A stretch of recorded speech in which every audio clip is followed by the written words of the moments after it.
Bismillahirrahmanirrahim. Alhamdulillah nahmaduhu wa nasta'inuhu wa nastahdihi wa nastarshiduh.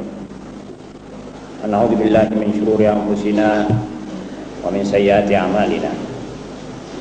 May yahdihillahu fala mudilla lahu wa may yudlil fala hadiya lahu. Wa asyhadu an la ilaha illallah wahdahu la syarika lahu. Wa anna Muhammadan abduhu wa rasuluh. Allahumma salli wa sallim wa barik ala sayyidina Muhammadin wa ali sayyidina Muhammad. Kama sallaita wa sallamta wa barakta ala sayyidina Ibrahim wa ala ali sayyidina Ibrahim fil alamin innaka Hamidum Majid. Muslimin rahimakumullah. Kali ini kita akan berbicara tentang emosi. Emosi manusia. Emosi itu artinya perasaan. Emosi atau perasaan itu penting sekali untuk hidup kita.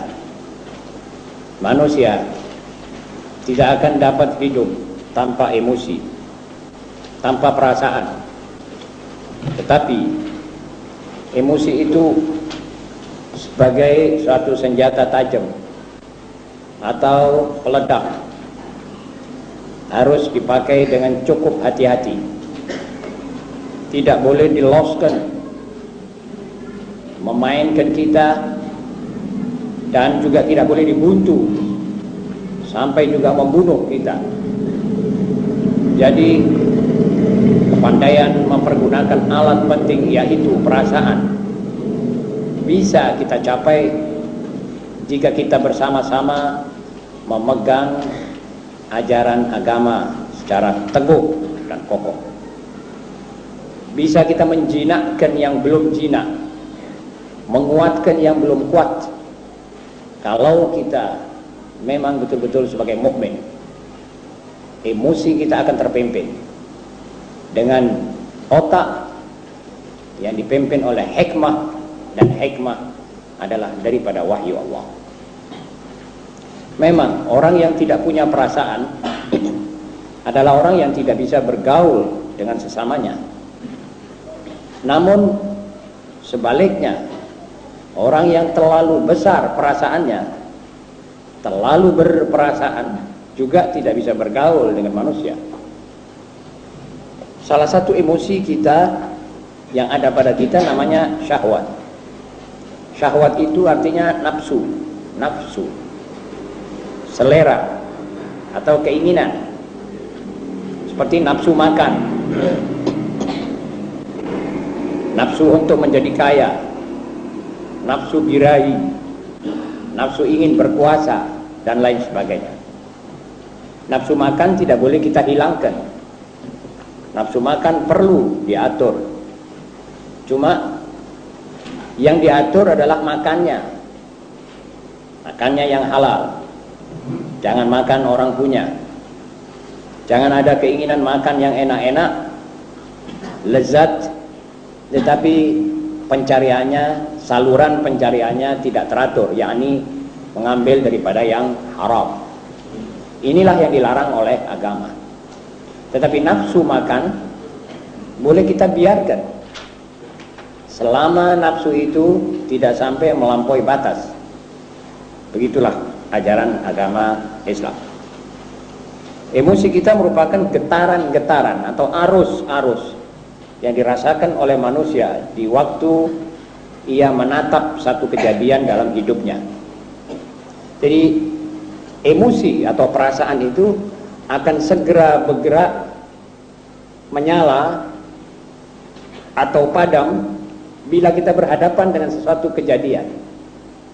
Misalnya kalau kuping kita yang selama terbuka ini mendengar orang mencaci maki kita, mengatakan bahwa kamu ini adalah maling, padahal kita tidak maling, maka emosi marah akan mengeluarkan, kotaknya emosi marah akan mengeluarkan marahnya. Di dalam saat itu pengontrolan pengeluaran bahan yang keluar ini harus teratur, tidak sampai melampaui batas. Umpamanya ada orang mengatakan begitu kepada kita, Kita toh tidak dihalalkan untuk membunuh dia, tidak dibolehkan. Jadi kita marah. Tetapi kalau kita memang betul mencuri, itu emosi kita tidak marah, lain emosi. Kotaknya takut itu keluar. Jadi takut kita rasakan di saat-saat itu. Inilah permainan emosi dalam kehidupan manusia, dan banyak lagi contohnya. Itu namanya salah satu dari keajaiban roh manusia, yang mempunyai kotak-kotak simpanan segala sesuatu dalam tubuhnya. Jadi tubuh kita yang kelihatannya tidak seberapa lebar dan tingginya ini, tidak seberapa dimensinya, tetapi kandungannya adalah seluruh yang ada di jagat ini ada dalam kita punya tubuh. Misalnya ilmu. Ilmu itu pengetahuan. Pengetahuan tersimpan oleh satu kotak namanya utak, al-aql. Bila mana kita ditanya satu masalah, maka kotak itu terbuka menjawab masalahnya yang tepat atau yang tidak tepat kalau cara pencarian ilmu itu salah.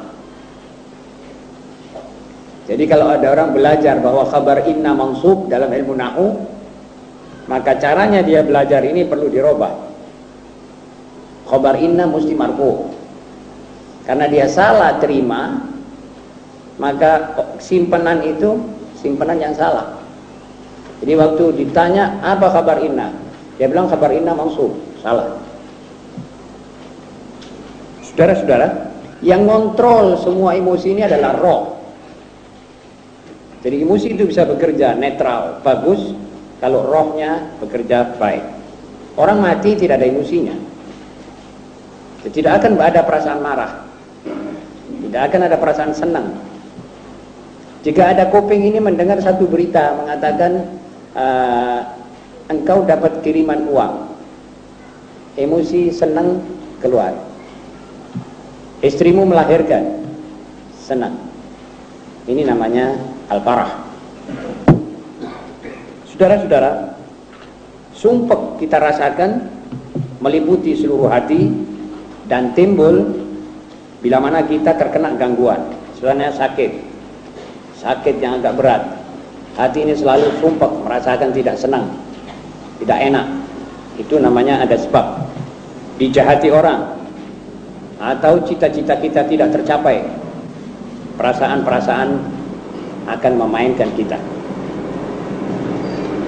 Saudara-saudara, ini semua tidak boleh mempengaruhi jalannya agama di dalam tubuh kita. Jadi agama harus tetap terpelihara dan tetap mengontrol roh ini. Cara penggunaannya harus dibatasi seperlunya, dan juga cara penyetopannya harus diatur seperlunya. Jadi tiap orang ada syahwat, misalnya birahi, nafsu untuk kawin. Ini semua orang ada seperti itu, emosi itu, perasaan itu. Tetapi karena kita beragama, kita seharusnya sudah mengerti di mana kita letakkan syahwat manusiawi itu, kepada yang halal atau kepada yang haram. Kalau muslim mengerti bahwa dia harus meletakkannya pada yang halal menurut saluran yang dimaukan oleh Allah Subhanahu wa taala untuk dia. Ma'asyiral muslimin, tetapi perlu kita ketahui, emosi itu ada nilai. Seperti juga nilainya emas. Emosi yang paling tinggi, mahal, harganya adalah emosi yang kita pakai menghadap Allah Subhanahu wa taala. Misalnya takut. Takut itu asal mulanya tidak terpuji. Seorang yang takut pergi jeding malam-malam sendirian, seorang yang takut bayangannya sendiri ada suara malam dia takut, ada kerotok-kerotok di atas bumbungnya, atapnya dia takut. Ini sikap tidak terpuji. Ini emosi harus dimatikan. Tak perlu ini. Tapi takut kepada Allah, ini emosi yang paling tinggi nilainya. Dan kita harus memiliki ini. Kenapa kita sampai Jumat mendengar khatib diwajibkan oleh Allah untuk mengatakan ittaqullah? Itu ittaqullah ada mempunyai arti takutlah kamu kepada Allah. Takut menerjang larangannya. Takut tidak memperdulikan perintahnya. Takut kamu berbuat sesuatu yang kamu tidak ketahui padahal itu perbuatan syirik. Menjauhkan kamu daripada Allah. Takut seperti inilah yang dicari orang. Sebab ini takut mahal. Ini takut betul-betul pantas. Dan manusia akan cocok hidupnya kalau dia mempunyai perasaan seperti itu. Malu. Malu juga emosi. Kalau orang malu mencari nafkah, ini bukan baik, ini tidak baik. Bagaimana dia kalau malu mencari nafkah? Lalu dia apa? Ngemis. Ngemis lebih malu mestinya. Saudara-saudara, itu mesti ditutup. Jadi malu yang paling anggon adalah malu kepada Allah. Seorang seperti saya, umur sudah 60 tahun, masih belum bisa sholat yang khusyuk. Ini mesti malu dong. Mesti malu. Bagaimana tidak malu? Sampai kapan saya menerima rezeki Allah begini banyak, rezeki menerima kesehatan, menerima itu, segala macam yang obah gerak gerik kita ini merupakan nikmat. Lalu menghadap dia saja tidak bisa tenang pikirannya. Ini orang mesti malu. Dan malu digunakan di sini seperlunya, bahkan sebesar-besarnya tidak apa-apa. Sebab ini penting untuk dia. Kemudian malu pada diri sendiri.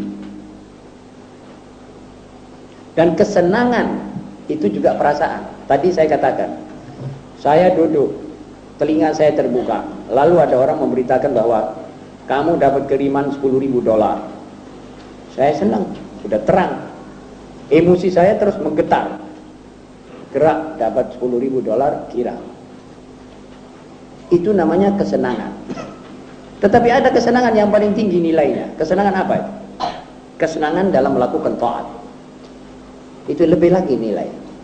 Sebab ini menyangkut manusia dengan penciptanya langsung. Misalnya kemarin, saudara hitung, saudara punya sholat sudah mencapai lebih daripada 100 rakaat. Ini saudara senang, merasa lega. Itu kesenangan yang oleh aulia ditebus dengan ratusan juta kalau bisa. Itu namanya kesenangan. Dan kesenangan seperti itu tidak bisa hilang. Sebab sekali menggetar, dia mencatat dirinya di akhirat. Itu kesenangan yang bisa diharapkan, bisa diandalkan. Kesenangan semacam inilah yang mesti dicari oleh seorang muslim. Jika ada orang pula sebaliknya, kita ketemu orang yang senang kalau dia melakukan maksiat. Ini pikirannya rusak. Ini orang perlu, ya katakan sajalah dia ini sakit, perlu diobati. Sampai dia mengerti betul bahwa itu sebetulnya bukan kesenangan. Kalau dia sudah kadung bisa melakukan maksiat, dia mestinya menangis, takut, malu kepada Allah. Itu baru normal. Kalau orang senang melakukan maksiat, ini orang sakit, dalam keadaan sakit.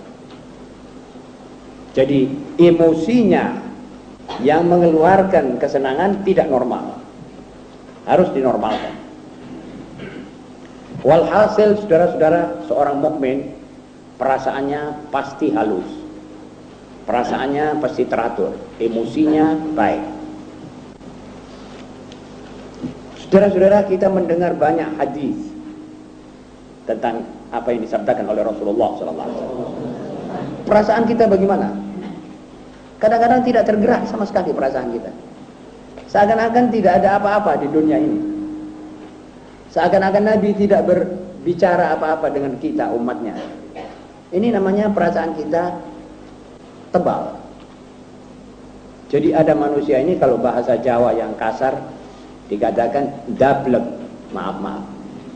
Ada orang perasaannya halus. Mendengar satu ayat dia menangis. Mendengar satu hadis dia bangun bulu romanya memikirkan. Sampai begitu hebatnya Rasulullah SAW.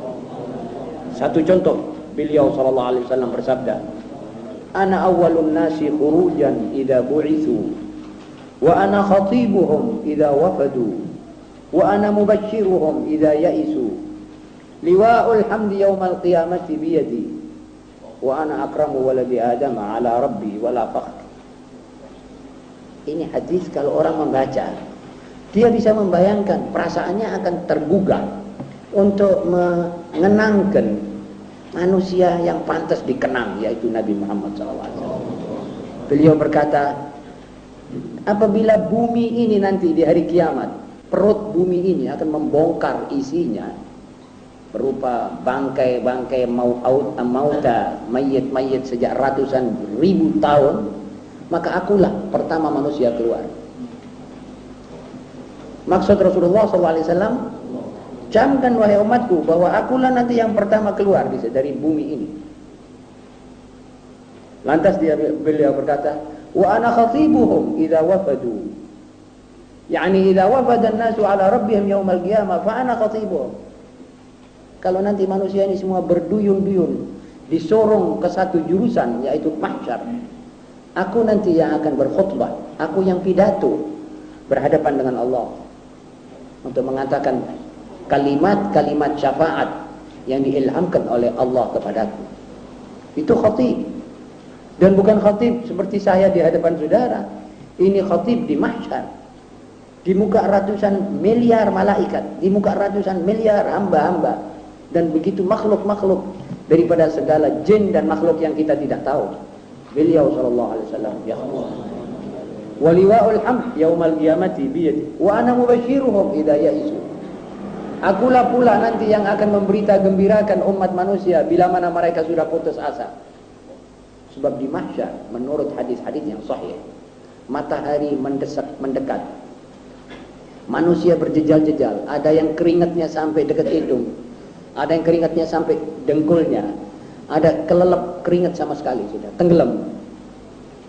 Itu waktu manusia sudah gelisah, ya Allah, lepaskanlah kami dari tempat ini walaupun hatta ke jahannam. Masukkan sudah tak kuat sudah. Saat-saat itu suara syafaat akan terdengar oleh mahsyar itu melalui pengeras suara ma'nawi. Kalau kita baca hadis seperti ini, emosi kita tidak bergerak mencintai Rasulullah SAW. Ya nuwun sewu, ya maaf saya terpaksa ngulangi tadi perkataan. Ya agak dablek kita ini.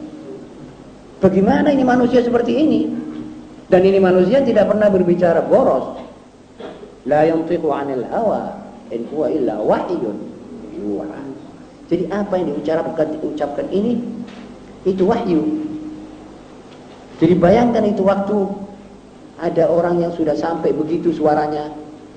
Orang misalnya yang banyak dosanya, belum selesai, belum dipanggil-panggil, belum dikasih kitabnya, belum dikasih rekan buku-bukunya, dia sampai mengatakan, ya Allah, sudah lepaskan aku dari tempat ini walaupun engkau masukkan aku dalam lawa atau sa'ir, jahannam, sudah aku mau, sudah asal aku keluar dari tempat ini.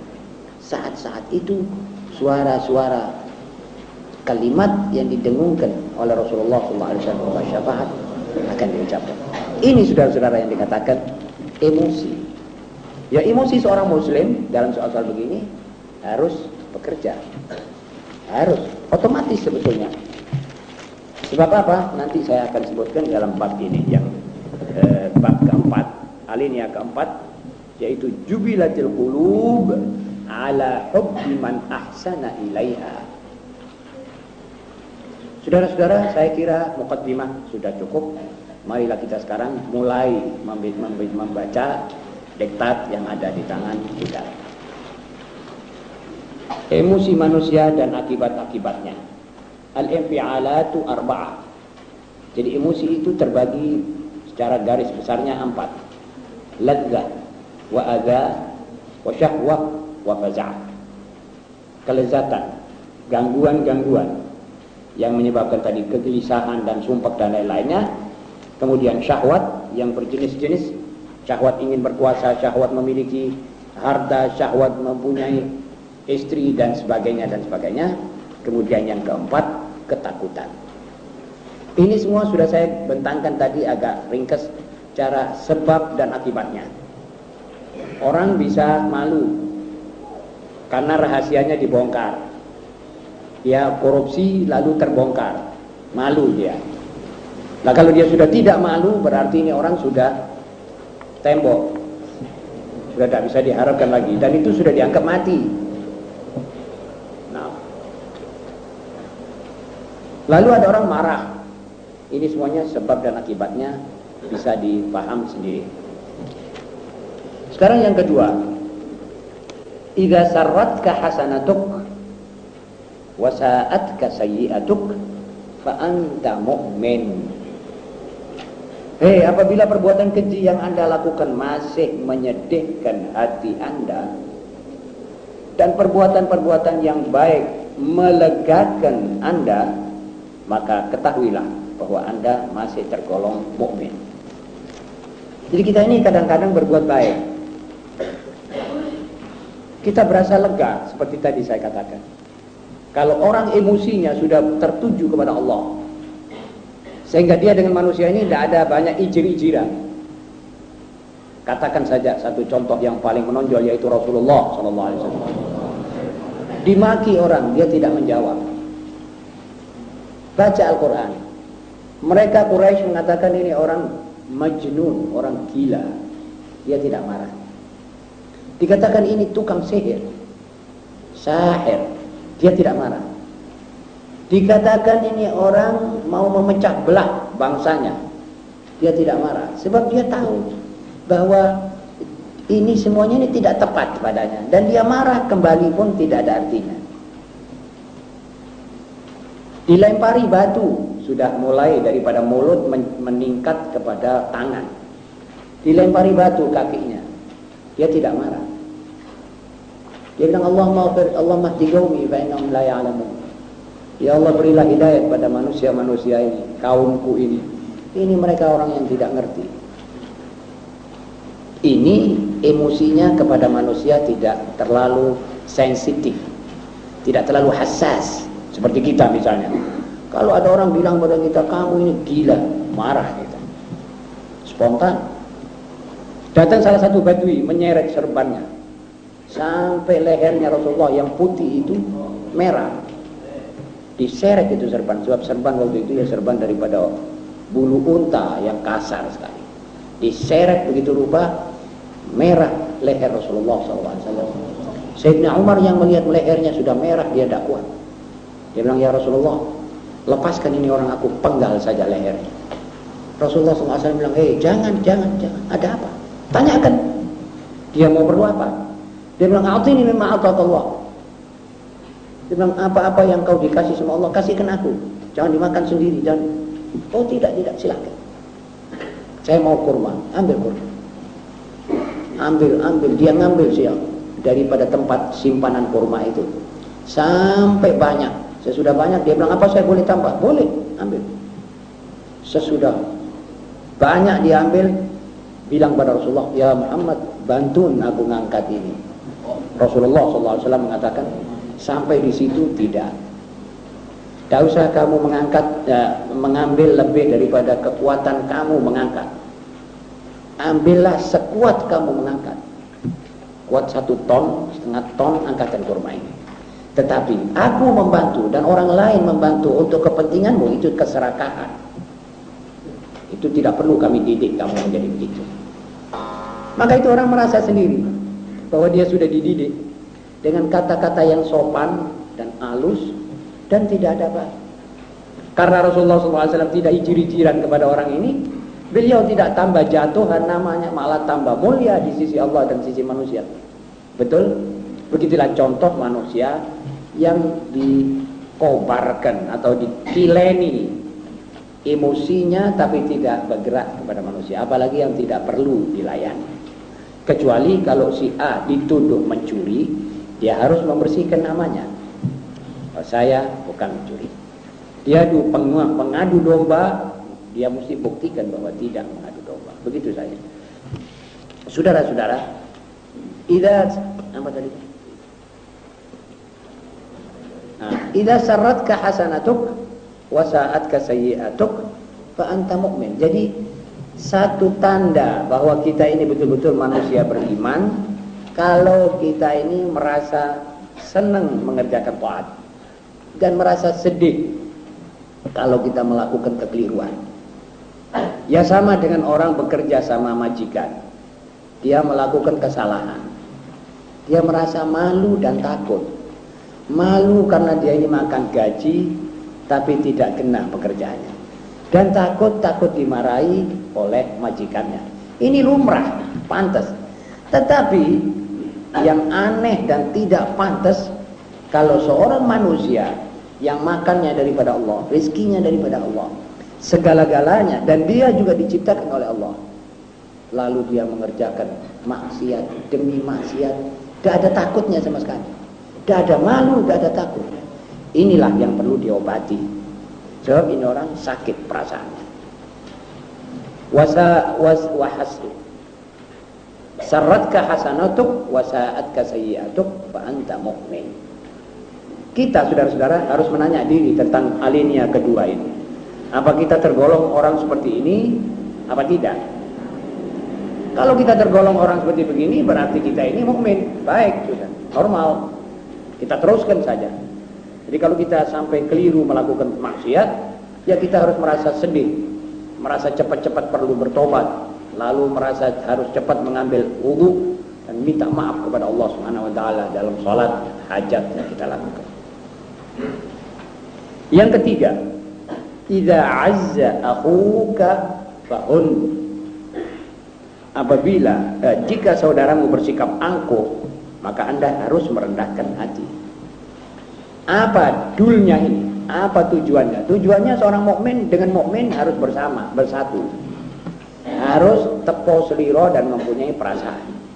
Kalau salah seorang di antara teman kita merasa dirinya angkuh, akan diakorkan misalnya si A dengan si B tidak wawu, basek-basekan, mau diakorkan. Yang satu bilang saya tidak mau diakorkan. Lalu yang satu ini harus mengatakan, tetapi aku masih tetap ingin akor denganmu. Aku ingin kembali seperti mana biasa denganmu. Itu dengan rendahnya yang satu ini nanti akan turun sendiri. Maksudnya jangan sampai ada perpecahan yang berlarut-larut di antara kaum muslimin. Maksudnya jangan ada suatu perpisahan dalam barisan kaum muslimin. Tetapi sungguh menyedihkan kalau waktu diakorkan yang satu bilang aku tidak mau, yang satu lagi bilang aku tidak mau. Harapan tipis untuk memulihkan keadaan akrab ini. Jadi mestinya kita sama teman ini merasa harus ketemu, meresapkan pikiran bahwa persaudaraan harus terpelihara. Kalau sana narik kencang, kita narik kencang. Dan putus ini berarti dua-dua bukan orang cerdik, dua-dua orang bahlul. Sudah tahu ada tali, ada sana ngencengi sini. Artinya sudah dua-dua tidak bisa dipakai pikirannya.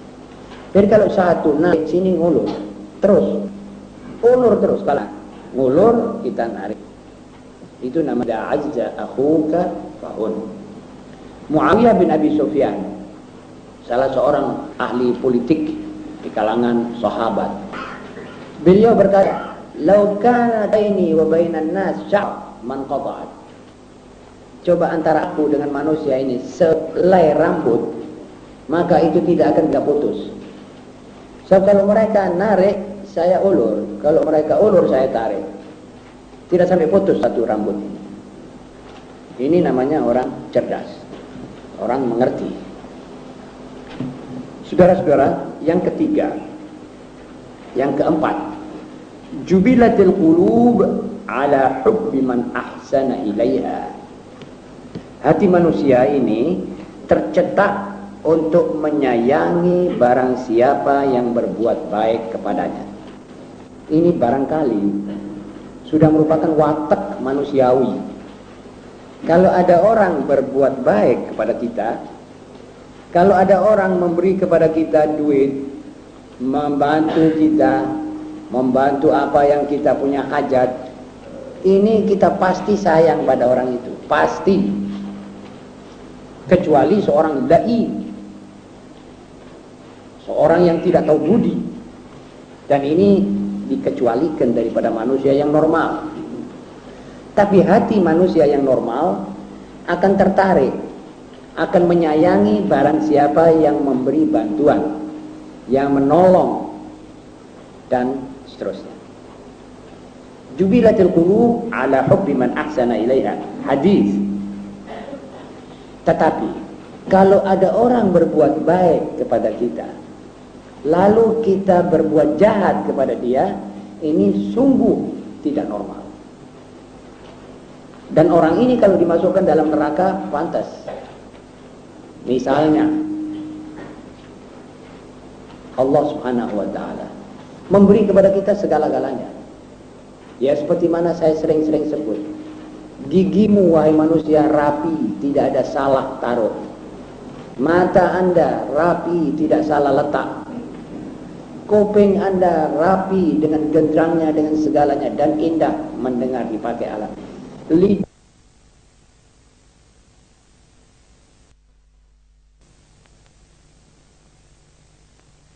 kita seperti matahari, air, udara, padi yang bisa kuning dan cepat dituai untuk kita makan, dan seterusnya dan seterusnya. Tetapi apa balasan kita kepada Allah? Coba tanyakan pada diri kita sendiri. Lihat ini manusia-manusia yang di mana-mana membuat maksiat atau mempersiapkan tempat-tempat maksiat. Lihat sekarang bangun-bangunan ini. Bangun-bangunan bioskop, bangun-bangunan objek-objek pariwisata, hotel-hotel mewah. Untuk apa itu? Untuk baca Quran, hizib, wirid. Itu sudah jelas untuk maksiat. Mengenak-enakkan orang punya tempat maksiat dengan bondo besar. Bondo ini daripada Allah. Coba, kan pernah saya katakan Nabi Allah Sulaiman waktu pada satu saat, ya Allah, aku ini engkau beri kerajaan yang tidak akan engkau berikan kepada manusia sesudahku. Aku ingin bersyukur, tetapi dengan apa aku mesti bersyukur? Aku pikir-pikir kalau aku bersyukur dengan otak saya, otak ini daripadamu dan kepunyaanmu. Bersyukur dengan lidah, lidah ini kepunyaanmu. Bersyukur dengan duit, duitmu. Dengan apa ya Allah aku mesti bersyukur? Allah mewahyukan kepada Sulaiman, ya Sulaiman, kalau engkau sudah mempunyai pikiran seperti itu, maka sebenarnya itulah syukur. Sebab engkau mengenangkan pemberi, itu syukur. Artinya engkau tahu diri, engkau tahu budi. Tetapi manusia di zaman ini tidak tahu budi, saudara-saudara. Semakin diberi kesehatan, semakin otaknya dibuka untuk mencapai ilmu pengetahuan dan teknologi, maka teknologi itu dipakai untuk menghancurkan manusia. Dan alat-alat maksiat dipersiapkan semua. Saudara-saudara, sampai kepada aliran-aliran hipis dan aliran-aliran Yahudi yang mempersiapkan segala fasilitas untuk zina. Daripada alat-alat perzinaan yang lengkap sampai kepada pil-pil anti hamil. Ini namanya melicinkan jalannya maksiat. Ini balasannya Allah. Mestinya kan kita ini sayang kepada Allah.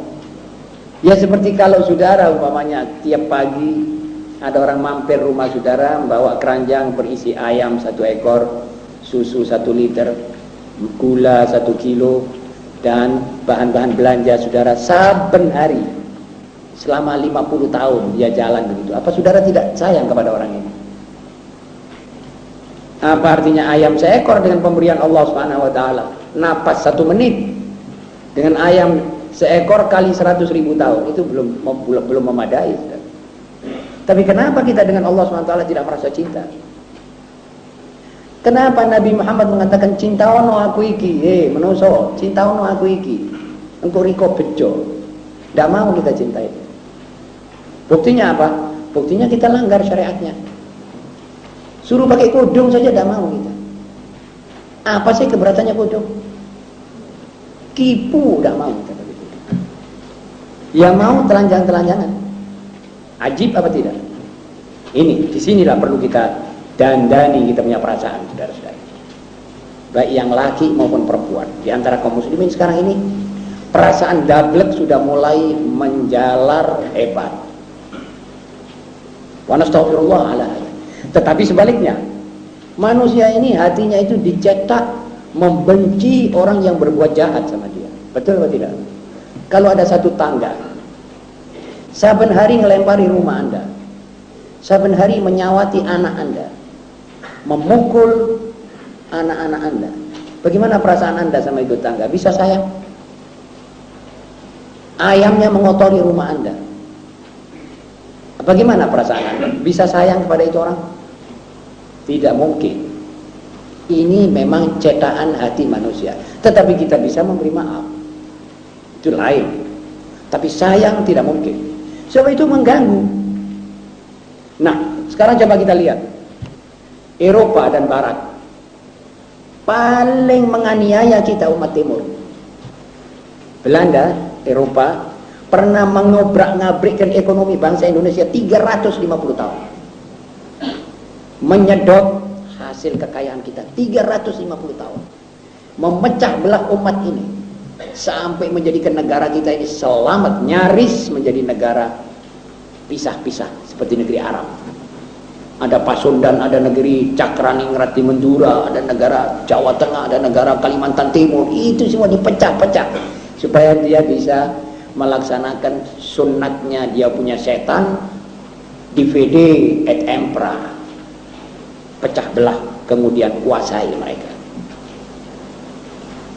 Begitu perbuatan Amerika dan Eropa kepada kita. Kita sekarang ini sayang kepada Eropa. Coba tumon sampai orang kayak gini. Pakaiannya kita tiru. Apa buktinya sayang? Ya niru.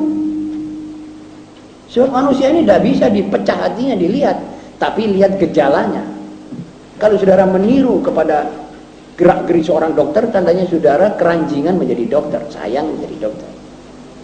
Ini sekarang kita niru Eropa. Perempuan-perempuan yang dulunya baik di rumah, sekarang keluar pakai rok tangannya sampai di bawah tangan terbuka. Roknya diangkat, ditinggikan, sampai hampir mencapai pangkal paha. Lihatlah. Ini niru mana? Niru musuhnya dia. Apa dia kira kalau musuh kita tiru lalu itu musuh menjadi sayang kepada kita? Tidak mungkin. Kalau musuh sudah menjadi sayang, Quran berubah. Sebab Quran mengatakan la tajidanna ashaddan nas adawatan lil ladzina amanu al-yahud wal ladzina asyraku. Kemudian disebut an-nasara, was-sabiin, ini semua musuh-musuhnya. Engkau wahai Muhammad dan engkau wahai mukmin sesudah Muhammad di mana saja Anda hidup, Anda akan temui di dunia ini paling sengitnya musuh adalah Yahudi. Ini perbuatan Yahudi. Hipis Yahudi. Coba saudara lihat umat Muhammad SAW. Bajunya sini atau ditulis Rafa'i atau Levi. Tas-tasnya anak-anak kecil-kecil tulis Levi. Kantongnya di sini tulis LEE. Dan celananya kadang-kadang ditambal, belum rusak. Ini semua meniru hipisnya Yahudi. Saudara-saudara, aneh. Tandanya kita ini 99,9 belum normal.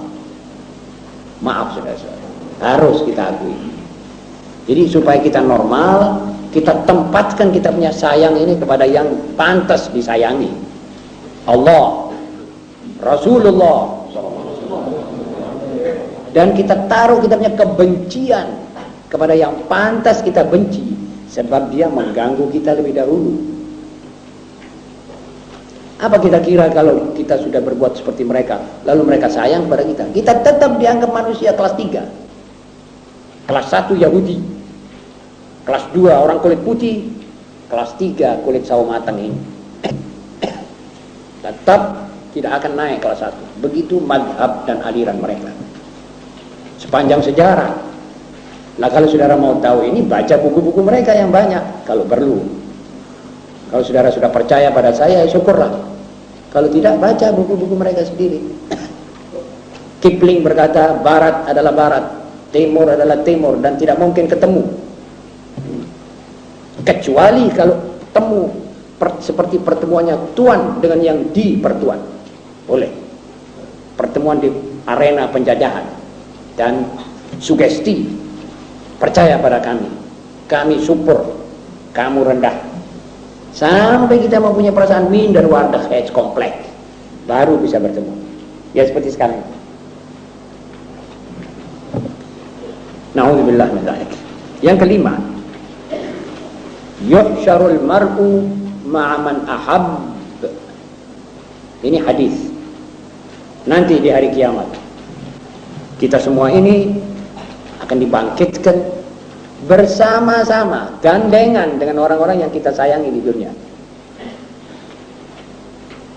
Seorang perempuan yang sayang, yang tertarik, yang seluruh bayangan dan emosinya terletak kepada Ava Gardner, Marilyn Monroe, dia nanti di hari kiamat akan dibangkitkan bersama mereka itu.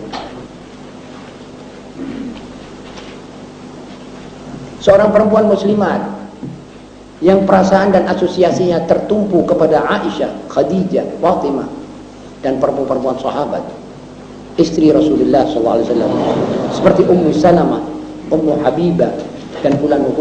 Ini perempuan akan dibangkitkan di hari kiamat bersama mereka itu. Sabda Nabi tidak mungkin meleset. Dan sekali lagi saya katakan, ini orang diwahyukan. Dia memang tidak suka berbicara banyak, memang dia taruh kata-katanya di tempatnya. Sesudah dia mendengar wahyu baru dia bicara. Yuhsyarul mar'u ma'a man ahab.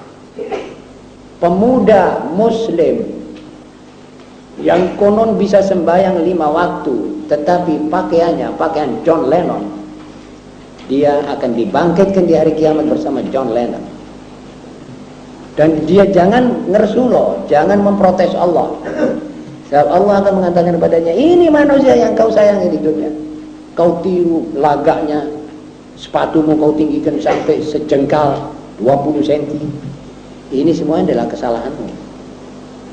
Jadi kamu sekarang, karena kamu sayang ini, kami taruh di tempat-tempat manusia itu. Dan jangan lupa, itu akhirat nanti bisa dibayangkan oleh saudara seperti tanah rendah, tanah tinggi.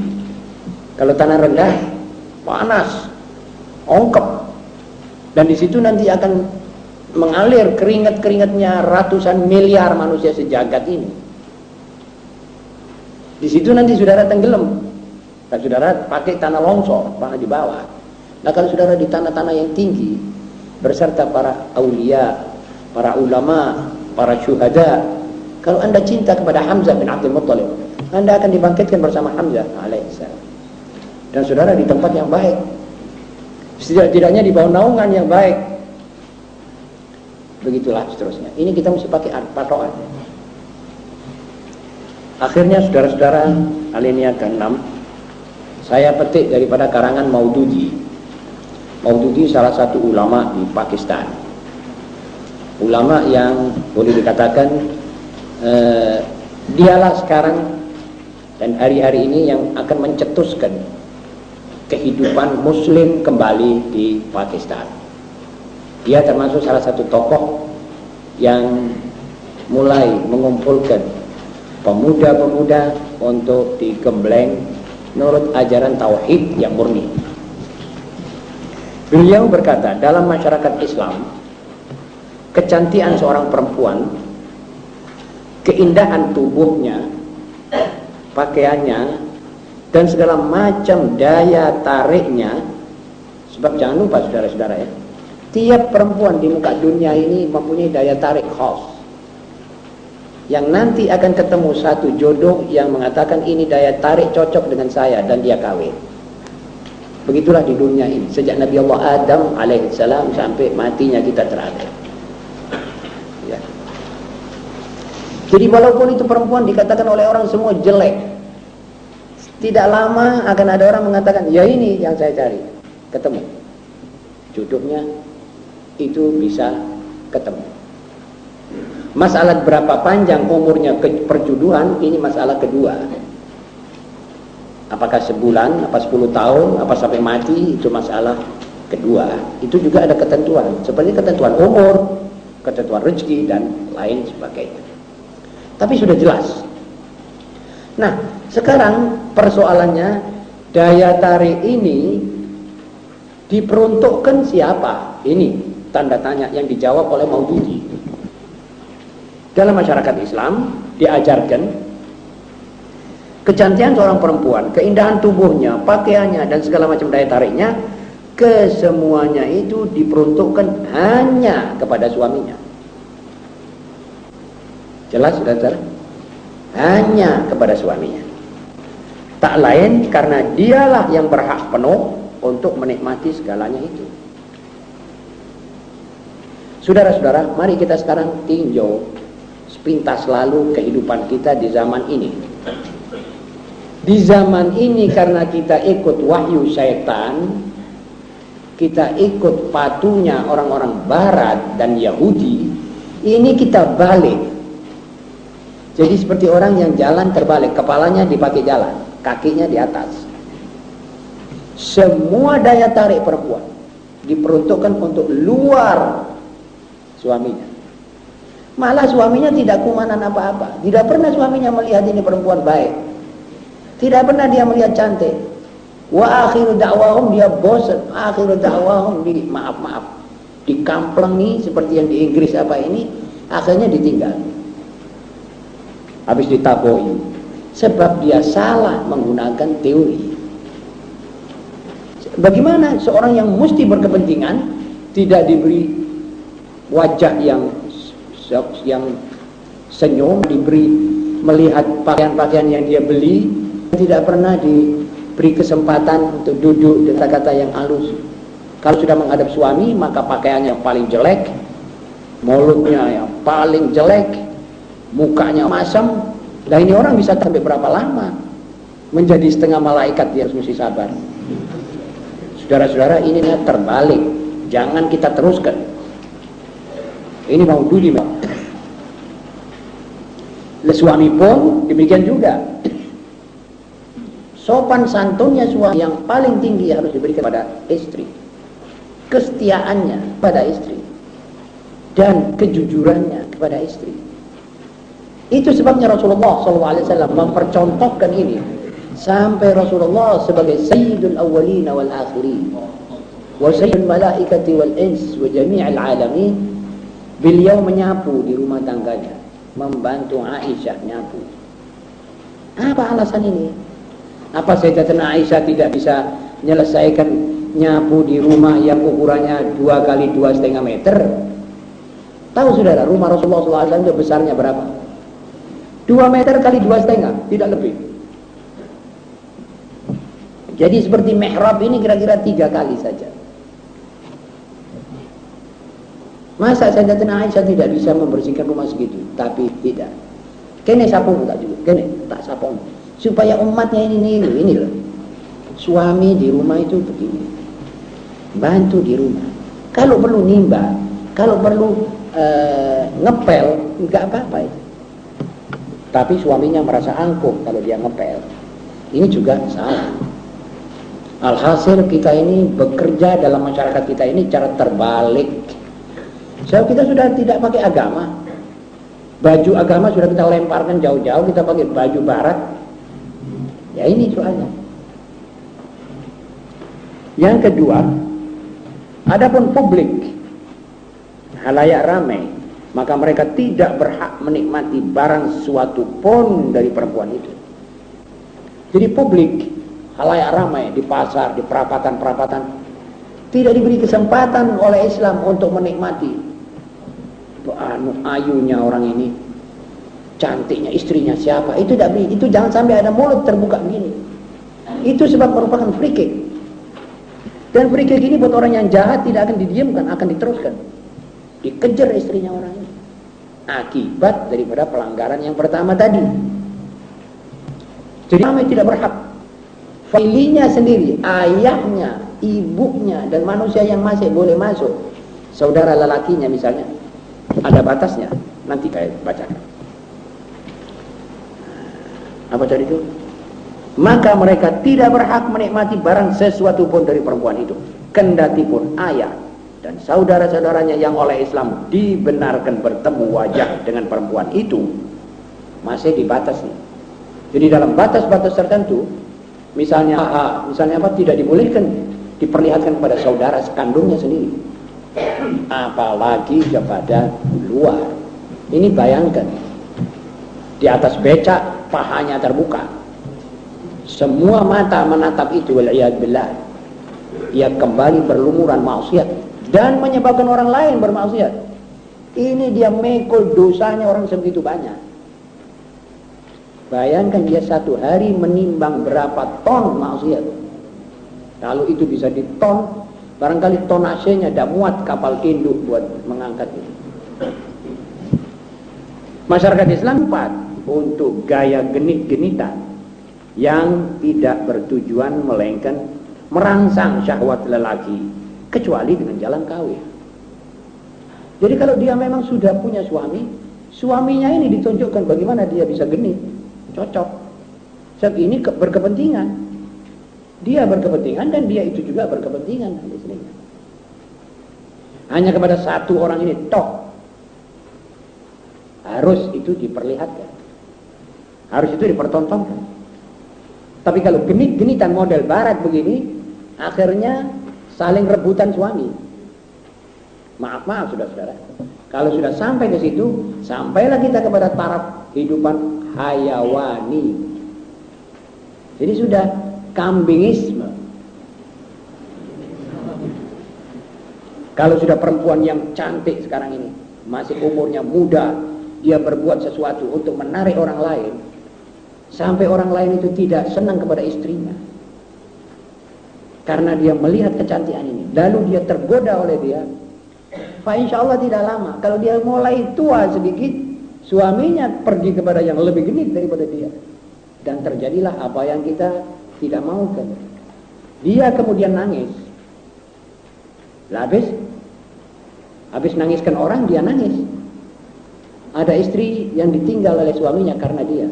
Sekarang dia ditinggal oleh suaminya istri tadi karena harus balas membalas. Nah kalau dunia sudah begitu, akhirnya orang laki saja yang merasakan nikmat tetapi penuh dosa, perempuan yang sengsara terus. Ya ini yang dimaukan oleh Barat dengan emansipasi wanita. Inilah gerakan wanita itu supaya begitu semua. Siapa mau itu sudah. Kalau gerakan wanita tidak pakai dalil Islam, jangan diterima. Tolak saja. Tidak apa-apa itu. Walaupun tidak bergerak, asal hatimu senang di dunia dan nikmat di akhirat. Lah gerak kalau hatimu berdebar-debar, buat apa wahai ibu, wahai perempuan, wahai manusia yang berakal? Buat apa? Kalau kamu mau ikut-ikutan tetapi hatimu deredek terus. Khawatir suaminya tak datang, khawatir suaminya minggat, khawatir gitu, khawatir gini, buat apa? Lebih baik kamu hidup di dalam nikmat. Piara anakmu yang akor sama suamimu, sholat jamaah kalau perlu pagi, habis asar duduk bersama istri, itu nikmat itu. Rasakan tak coba nikmat ini dulu. Baru kita bicara yang lain. Karenanya dalam masyarakat Islam tidak ada ketelanjangan. Tak ada pakaian tipis yang mencetak tubuh seorang perempuan lalu dipamerkan di muka umum. Ini tidak ada. Hukum Islam tidak masuk ini. Ini termasuk larangan. Jika wanita di zaman ini ingin dikagumi manusia-manusia sesamanya, maka manusia dan wanita Islam ingin diridhoi oleh penciptanya. Jadi kalau hukum dan aturan Barat ini mengeluarkan pakaian perempuan dengan serba pakaian yang indah, yang mahal, untuk dikagumi oleh orang, dan dia puas kalau dia kembali daripada satu kondangan untuk mengatakan, aduh tadi aku dilihat oleh perempuan begitu banyak, lega, maka wanita Islam tidak begitu. Wanita Islam ingin dikagumi oleh Allah, ingin diridhoi oleh Allah, walaupun sesamanya tidak kagum, pokok Tuhannya senang dengan dia. Inilah yang dimaukan oleh Islam, dan inilah yang merupakan pengajaran buat kita semua, wanita-wanita kita sendiri. Saudara-saudara, sekianlah apa yang termuat dalam diktat ke-56 ini dengan komentarnya, dan mudah-mudahan kita semua bisa menarik manfaat sebesar-besarnya daripada diktat ini. Mudah-mudahan kita diberi taufik untuk kepingin kembali kepada Allah dan lantas terlaksana itu semua. Aqulu qawli hadza wa astaghfirullahal azim li wa lakum lisairil muslimin wal muslimat wal mu'minin wal mu'minat astaghfiruhu innahu huwal ghafurur rahim. Sebelum kita baca doa bersama, maka saya harap saudara-saudara berkenan untuk menyumbang Fatihah untuk dengan niat kemenangan umat Islam di mana saja mereka berada dan terlaksananya cita-cita mereka semua. Al-Fatihah.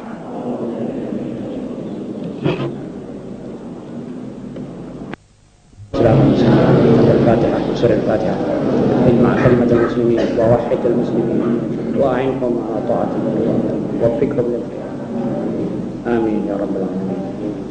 يا ربنا تربنا لأننا تربنا وأننا أشرفنا على رضاك ربنا واتب علينا توبة تغفر لكل حوبة واستر لنا الأوراق وآمن الروادي واغفر لوالدينا ربي ومولودينا والأهل والإخوان وسائر الخلان وكل ذي محبة أو غيرة أو صحبة والمسلمين أجمعين ربي أسمع والتفجد منا لا باكتساب منا للمصطفى رسولي أفضل كل سور صلى